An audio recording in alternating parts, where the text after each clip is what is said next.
Hello, everyone. I'm Brogan Farren, an ICD volunteer and the conference chair for the 2022 ICD Conference. Today, we are here with Ms. Tiffany Blassingame, one of our presenters in the conference in Chicago on the 21st through the 24th of September. Welcome, Tiffany. Thank you for having me. So, Tiffany, you're a leader in the organizing and productivity profession. Your education regarding diversity, equality, and inclusion is sought after from everyone in our industry, and from personal attendance in your classes, I can definitely say that they've been helpful and enlightening.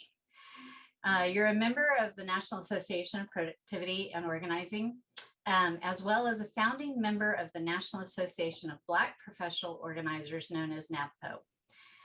You serve on the NAPO Diversity and Inclusion Task Force, and you are also a professional organizer with Ebony and Orderly, a collaboration of 6 Black professional organizers in Atlanta. You have a master's in education, and you started your business, Simple Organization, to provide strategies to help others develop a more organized approach to home, work, and life, and school. In fact, you actually started the Ferguson School to lead education in your community to provide culturally inclusive education. Would you please give us a quick synopsis about what we can expect from your presentation, Diversity, Equality, Inclusion for the Neurodiverse Client, on the 23rd of September at 8:30 in the morning? Thank you, Brogan. So I'm extremely excited to be sharing with the audience about DEI and the neurodiverse client. Our 3 biggest objectives would be to examine key components to supporting the neurodiverse client and what that looks like when you take a DEI lens to you when you're working with clients. And I like to say that you would take this lens with any client that you're working with, because not all clients share the same social identities that we do. So it doesn't matter whether or not you may be the same race or not. You may be a different gender. You may have different abilities, age. So whatever that looks like, that you take this DEI lens with you when you're working with your neurodiverse clients. And then also discussing the role of intersectionality and its effects on chronically disorganized clients or people.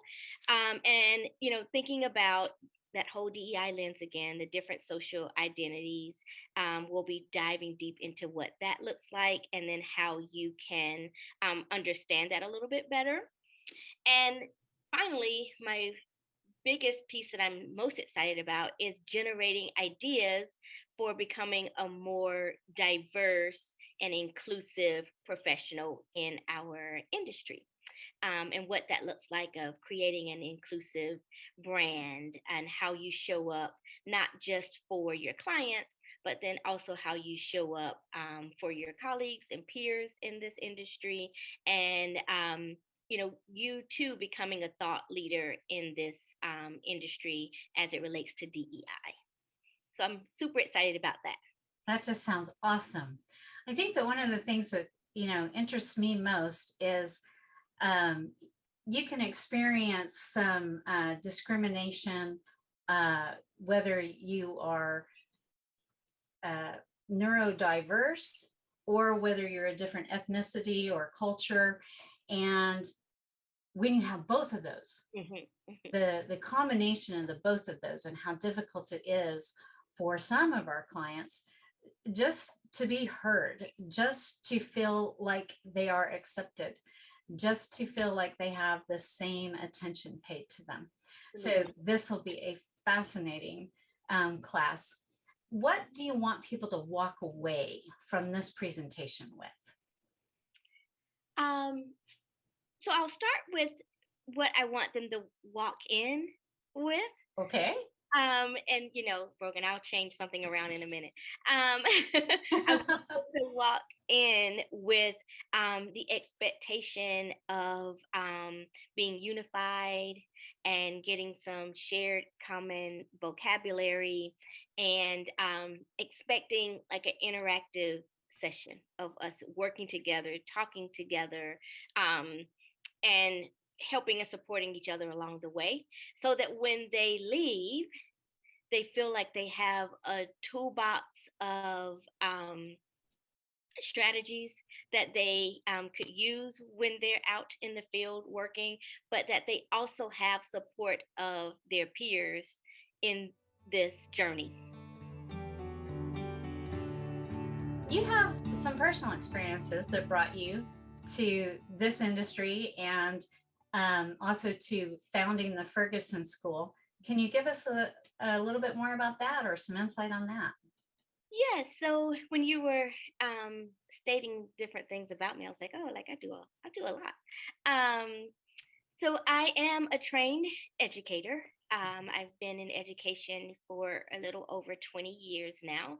And I started working in public schools, um, all different areas. So rural schools, urban, suburban, I've kind of been everywhere. And then I moved to the private school sector, and particularly working with gifted students, and in the area of gifted education, and then twice exceptional students, and realizing some of the disparities between our gifted or 2E students of color and our dominant majority group of gifted students, and what that looked like, what it was like to support families and helping families to recognize different strategies that they could put in place to support their child, even if it wasn't something that they were used to, part of their cultural norms.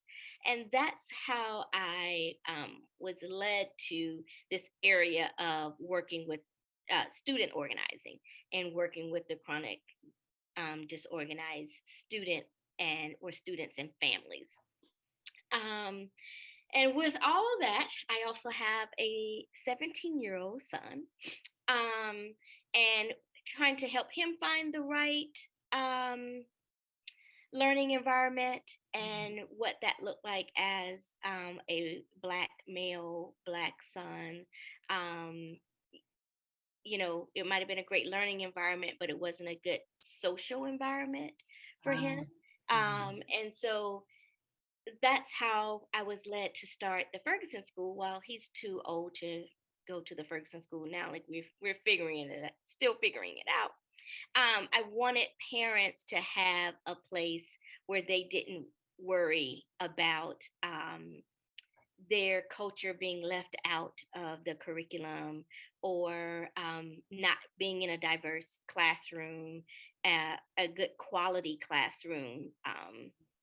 And how do we make private school affordable for students of color or people of low socioeconomic um, families? So that's where I am. Could you share, since you are a professional organizer, can you share one decluttering or organizing tip that makes your life better? Yes.